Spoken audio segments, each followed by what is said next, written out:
بن، کان کا سننا بن، ہاتھ کا پکڑنا بن، پیروں کا چلنا بن، ہاتھ کا پکڑنا بن، بولنا بن۔ پتا چلا میرے دوست جس کو ہم قیمتی سمجھتے تھے اس کی تو کوئی قیمت نہ رہی۔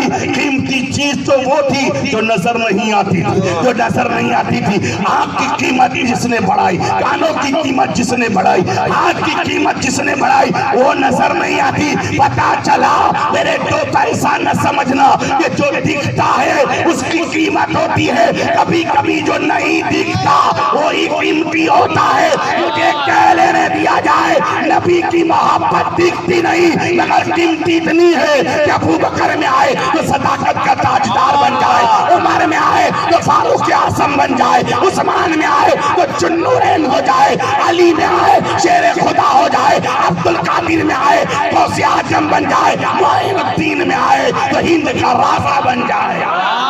نعرہ تکبیر، نعرہ رسالت، خلیفہ شیخ الاسلام، خواجہ کا ہندوستان۔ میرے دوستو دیکھنا جو دکھائی دے اس کو کیا بات ہے، حقیقت میں قیمتی بنانے والی تو روح ہے جو نظر نہیں آتی۔ اسی لیے کہتا ہوں امین الدین کو قیمتی نہ سمجھنا۔ امین الدین کو قیمت اس لیے ملی کہ دل میں نبی کا گنبد چمک رہا ہے، زبان پر نبی کی نعت ہے، آج اس لیے اسٹیج ہے، آج اس لیے پھولوں سے ساحت ہے۔ یہ امین الدین کے ہاتھ اور پیر کا کمال نہیں ہے، یہ مصطفیٰ کی محبت کا کمال ہے۔ اسی لیے تو کسی نے کہا کہ محمد سے وفا تو نے تو ہم تیرے ہیں، کہ محمد سے وفا تو نے تو ہم تیرے ہیں، یہ جہاں چیز ہے کیا لوگ قلم تیرے ہیں۔ کیا بات ہے، نظر نہیں آتی مگر قیمتی اتنی ہے کہ جہاں چلی جائے اسے قیمتی بنا دے، اور نکل جائے تو سب کی قیمت ڈاؤن ہو جائے۔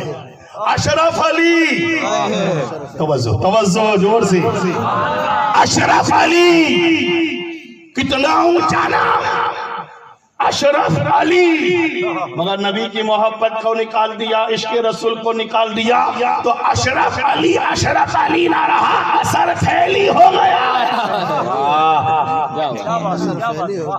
محبت تھی تو مخدوم اشرف بن کر چمکا، اور محبت نہ رہی تو اشرف علی اثر پھیلی بن گیا۔ اسی لیے کہتا ہوں محمد کی محبت دین حق کی شرط اول ہے، اسی میں ہو اگر خامی تو سب کچھ نامکمل ہے۔ کہ محمد سے وفا تو نے تو ہم تیرے ہیں، یہ جہاں چیز ہے کیا لوہو قلم تیرے ہیں۔ سبحان اللہ، سبحان اللہ، سبحان اللہ۔ تو جسم یہاں کا، کہاں کا؟ اس عالم کا، اس دنیا کا جسم، یہ جسم یہاں کی دنیا کا ہے نا، اور روح وہاں کی، بولو جسم یہاں کا، روح وہاں کی۔ اب جسم یہاں کا ہے تو جسم کو تازہ رکھنے کی ضرورت ہے کہ نہیں؟ بولو جسم کو تازہ رکھنا کیسے رکھا جائے، تندرست کیسے رکھا جائے؟ سبحان اللہ۔ آپ سب کہیں گے بابا جسم کو تازہ رکھنا ہے تو اچھی خوراک، اچھی غذا دینا پڑے گا نا، اس لیے کہ اچھا کھائیں گے تو ہمارا جسم اچھا بنے گا، تندرست بنے گا، تازہ بنے گا۔ جیسی غذا ہوگی ویسا جسم ہوگا، جیسا کھانا ہوگا ویسی تندرستی ہوگی۔ ہم دیکھتے ہیں اچھا کھانے والوں کا جسم اچھا رہتا ہے، تندرست رہتا ہے، خوبصورت رہتا ہے، تازہ رہتا ہے۔ تو جسم کو تازہ رکھنے کے لیے غذا کی ضرورت، واہ واہ واہ، سبحان اللہ۔ جسم کو تازہ رکھنے کے لیے خوراک کی ضرورت۔ تو ہمارے جسم کی جو ضرورت تھی کھانا پینا، خدا کی شان دیکھو، جسم یہاں سے بنا تو خوراک بھی یہاں سے دی۔ اناج لیا تو ہم کو اسی زمین سے دیا، پانی اسی زمین سے، آگ اسی زمین سے، ہوا بھی یہاں سے، بولو ہے کہ نہیں؟ آپ گیہوں کہاں ڈالتے ہو؟ آسمان میں ڈالتے ہو؟ ٹماٹے بولو، مرچیاں وہاں روپنے جاتے ہو؟ یہاں روپتے ہو؟ ٹماٹے مرچیاں جو بھی ہے سب یہاں۔ پانی لینے کہاں جاتے ہو آپ؟ آسمان میں جاتے ہو؟ نہیں، یہاں تالاب میں، کنویں میں، ندی میں، یہاں۔ آگ لینے کہاں جاتے ہو؟ ہر چیز یہاں سے۔ تو جسم کو تازہ رکھنے کے لیے خوراک چاہیے، تو اللہ نے جسم یہاں کا بنایا تھا تو خدا نے خوراک بھی یہاں کی کیا بات ہے، واہ کہہ دیجئے۔ اور دیکھو چار چیزوں سے ہمارے یہاں جسم بنا تھا نا، 4 چیزوں سے، تو اللہ نے خوراک بھی انہی 4 چیزوں سے بنائی۔ بولو، زمین میں دانہ ڈالو، پھر پانی ڈالو، پھر اس کو ہوا ڈالو، بولو ڈالا تھا مٹی میں، پھر بھی اناج نہیں ہو، پانی ڈالا، پھر ہوا نے اس کو جھلایا، پھر بھی تیرا کھانا تیار نہ ہوا جب تک آگ نے پکایا نہیں۔ کیا بات ہے، واہ توجہ۔ تو جسم کو خوراک ملی تو جسم جہاں کا تھا خوراک بھی وہاں کی، جس سے جسم بنا خوراک بھی اسی سے، جسم مٹی سے بنا، آگ سے بنا، ہوا سے بنا، پانی سے بنا، تو خوراک بھی انہی 4 چیزوں سے۔ تو مجھے کہہ لینے دیا جائے، جب تک آپ اچھا کھاتے رہو گے، خوراک دیتے رہو گے، آج کا جسم تر و تازہ رہے گا۔ جتنی اچھی خوراک اور جتنی زیادہ خوراک اتنا جسم پاورفل، ٹھیک ہے نہیں؟ آج ہم کو میرے دوستو ڈالڈا بھی نہیں ملتا تو حال کیا ہے؟ بولو کیا حال ہے؟ پیشاب کرنے بھی جاتے ہیں تو بائک لے۔ ایک زمانہ تھا ہمارا بابا جب چوکھا گھی کھاتا تھا تو یہاں سے میرے دوست احمد آباد تک چلتا چلا جاتا تھا۔ ہمارا بھائی پیشاب کرنے کے لیے بھی بائک کے بغیر نہیں جا سکتا، یہ پوزیشن ہے کہ نہیں؟ بولو ہمارے بڈھے جو تھے نا، بڈھے اچھا کھاتے تھے، چوکھا کھاتے تھے، سلفیٹیا نہیں، بالکل سادہ کھاکر والا، مگر مضبوطائی کتنی، طاقت کتنی، ایک بندہ 100 آدمیوں کا کام کر لیتا تھا۔ آج بہا لگتے بہت موٹے، مگر آدھا کلاک بولتے تو سانس چڑھ جاتا ہے۔ یہ تو اچھا ہے کہ میرے دوستو ابھی کورونا دور ہے، مگر آج جو سانس چڑھے رہے تو اسٹیج پر سے اٹھا کے کہاں ڈال دیا، ایمبولینس آ جائے، کرونا۔ تو میرے دوستو کہنا یہ چاہتا ہوں کہ جتنی اچھی غذا ہوگی، جتنی اچھا کھانا ہوگا، آپ کا جسم بھی اتنا اچھا ہوگا۔ تو ہم اپنے جسم کو اچھا بنانے کے لیے اچھا کھاتے گے نہیں؟ بولو نا، کبھی تندوری، کبھی چکن دانا، کبھی مغلائی، کبھی یہ، کبھی وہ، فلاں دکھنا، بریانی، حلوہ، برفی، گھی، تاکہ جسم تازہ ہو۔ ایک ٹائم بھی کھانے کا نہیں چھوٹتا، ایک ٹائم، حد تو یہ ہے کہ رمضان میں بھی دین کو نہیں چھوڑتے، بولا ہے کہ نہیں؟ جسم کمزور نہیں ہونا چاہیے، جسم کمزور نہیں ہونا چاہیے۔ تو میں کہنا یہ چاہتا ہوں، جس طرح کیا بات ہے، واہ جسم یہاں کا تو خوراک یہاں کی، تو میرے دوست روح یہاں کی نہیں وہاں کی۔ تو جب جسم کو ضرورت خوراک کی تو روح کو بھی ضرورت ہے خوراک کی۔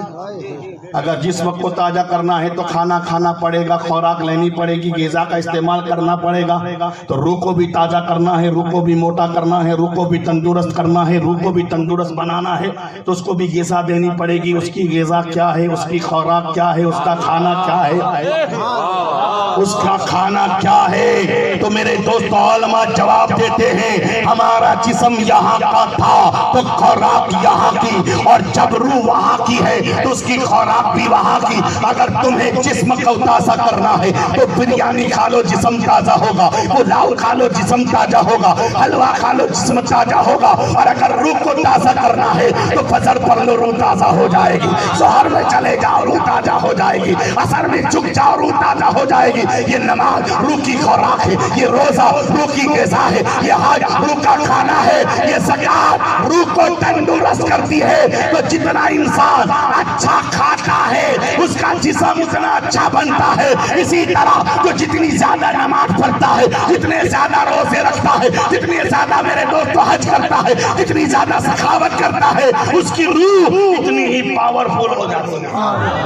نعرہ تکبیر، نعرہ رسالہ، خلیفہ شیخ الاسلام، فیضان شیخ الاسلام، سبحان اللہ۔ جب بھی پیرانے پیر کا مہینہ آتا ہے میرے دوست 11ویں شریف کا مہینہ آتا ہے کبھی نصیر باپو نے کہا کبھی حافظ سلیمان نے کہا کبھی ہمارے باغ میرے دوست بلبل مدینہ نے کہا کبھی میرے دوست ہمارے یہ بچوں نے کہا کہ غوث اعظم کی یہ نظر تھی غوث اعظم کی نگاہوں کا یہ پاور تھا آپ فرماتے ہیں نظر تو الہ بلاد اللہ جمع وکربلۃ اللہ حکم اتصال میں اللہ کے سارے شہروں کو اس طرح دیکھتا ہوں جس طرح ہتھیلی میں رائی کا دانہ دیکھا جاتا ہے جس طرح ہتھیلی میں رائی کا دانہ دیکھا جاتا ہے میرا عبدالقادر جیلانی کہتا ہے میں مشرق میں رہوں میرا مرید مغرب میں رہے اور میرے مرید کا سطر کھل جائے تو میرا غوث کہتا ہے مجھے وہاں جانے کی ضرورت نہیں میں یہاں بیٹھے بیٹھے اپنے مرید کا سطر چھپا سکتا میرے دوست کہنا یہ چاہتا ہوں آنکھ تجھے بھی ملی آنکھ عبدالقادر کو ملی ہاتھ تجھے بھی ملے ہاتھ عبدالقادر جیلانی کو ملے تیرے پاس بھی ہاتھ ہے غوث اعظم کے پاس بھی ہاتھ ہے تو بھی نظر والا ہے غوث اعظم بھی نظر والا ہے مگر تیری نظروں کا یہ عالم ہے کہ تو سامنے کی چیز نہیں دیکھ سکتا تو میرے دوست آگے کو نہیں دیکھ سکتا تو پیچھے کو کیا دیکھے گا مگر عبدالقادر کی نظر کا یہ عالم ہے کہ بغداد میں بیٹھا ہے تو اغول کو دیکھ رہا ہے میرے دوست سامنے آ جائے تو سینوں کو دیکھ رہا ہے بلکہ کہتا ہے میں اللہ کے شہروں کو اس طرح دیکھتا ہوں جس طرح ہتھیلی میں رائی کا دانہ یہ فرق کیوں ہم دیکھے تو سامنے کی نظر نہ آئے اور غوث پاک دیکھ لے تو اللہ کے سالے شہروں کو رائی کے دانے کی طرح دیکھے ہم پکڑنا چاہے تو میرے دوست تو سامنے والے کو نہ پکڑ سکے ہم اپنا عیب نہ چھپا سکے اپنا ستر نہ چھپا سکے غوث پاک مشرق میں رہ کر مغرب والے کا عیب چھپا دے یہ پاور یہ روحانیت یہ روح کی طاقت اس لیے کہ دیکھتی تو روح ہی ہے نا میں نے کیا کہا آنکھ نہیں دیکھتی روح دیکھتی آنکھ روح نکل جائے تو آنکھ دیکھے سبحان اللہ تو میرے دوستو جب ہم نے جسم کو تازہ بنایا تو میرے دوستو ہم نے دنیا دار کو میرے دوستو پچھاڑا مگر جب کسی نے روح کو طاقت والا بنایا تو اس کی نگاہوں کا عالم یہ ہو گیا کہ مشرق میں رہ کر مغرب کو دیکھے مشرق میں رہ کر مغرب والے کے عیب کو چھپا لے میرے دوست زمین پر بیٹھ پر لوہے محفوظ کو پڑھ لے میں پوچھنا چاہتا ہوں غوث اعظم کو یہ طاقت یہ پاور کیسے ملا تو میرے دوست آپ بار بار سنتے ہیں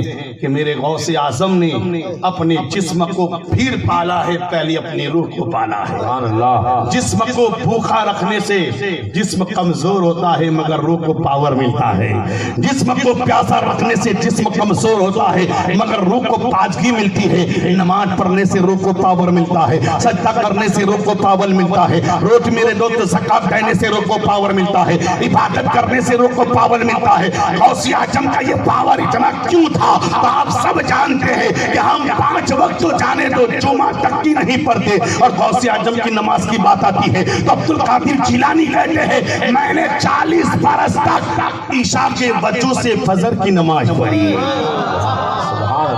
بولو بولو میں نے 40 سال تک عشاء کے وجہ سے فجر کی نماز بولو کیا مطلب آپ سب جانتے ہیں کہ وضو کرنے کے بعد اگر انسان سو جائے تو اس کا وضو ٹوٹ جاتا ہے سونے سے وضو سونے سے ٹوٹتا ہے سونے سے نہیں ٹوٹتا غفلت توڑ دیتی ہم جب سوتے ہیں تو غافل ہو جاتے ہیں کیا ہو جاتے ہیں کچھ دھان شان نہیں رہتی کبھی کبھی تو سونے والا کبھی کبھی گودری جی کی جگہ کیا کیا اڑ لیتا ہے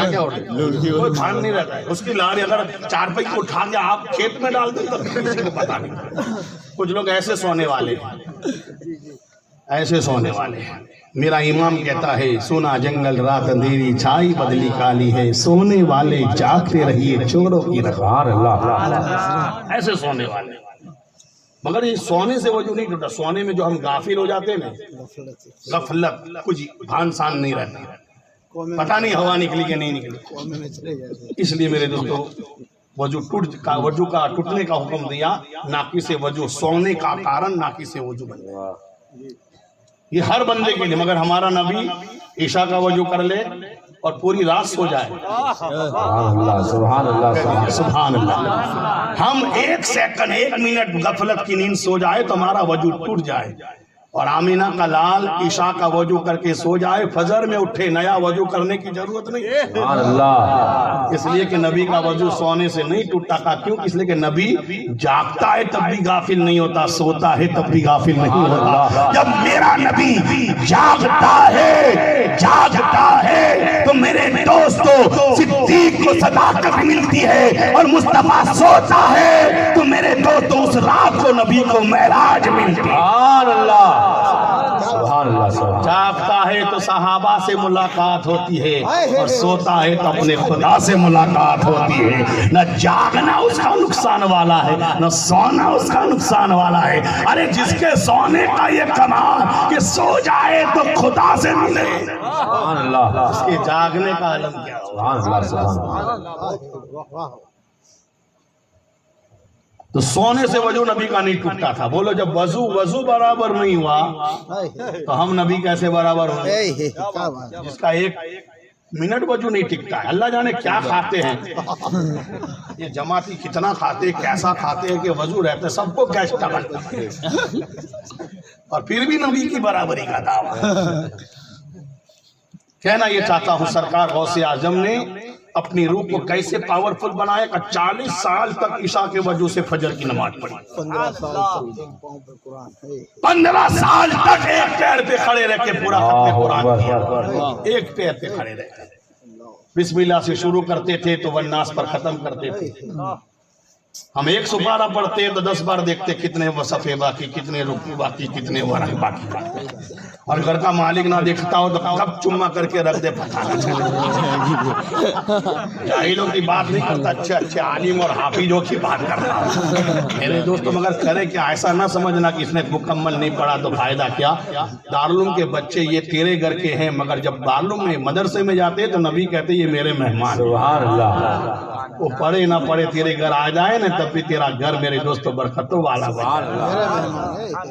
نبی کے مہمان، مسجد میں جاؤ تو خدا کے مہمان، مدرسے میں جاؤ تو نبی کے مہمان۔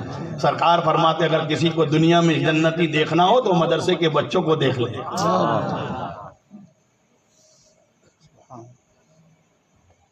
تو 40 سال تک عشاء کی وجہ سے فجر کی نماز پڑھی، پورا دین کی نماز کی غذا۔ اب غوث پاک نے اپنی روح کو اتنا کھلایا، اتنا پلایا تو ان کا روح کا پاور کیا ہوگا، کتنا پاور ہوگی ان کی روح کو، کتنی تندرست ہوگی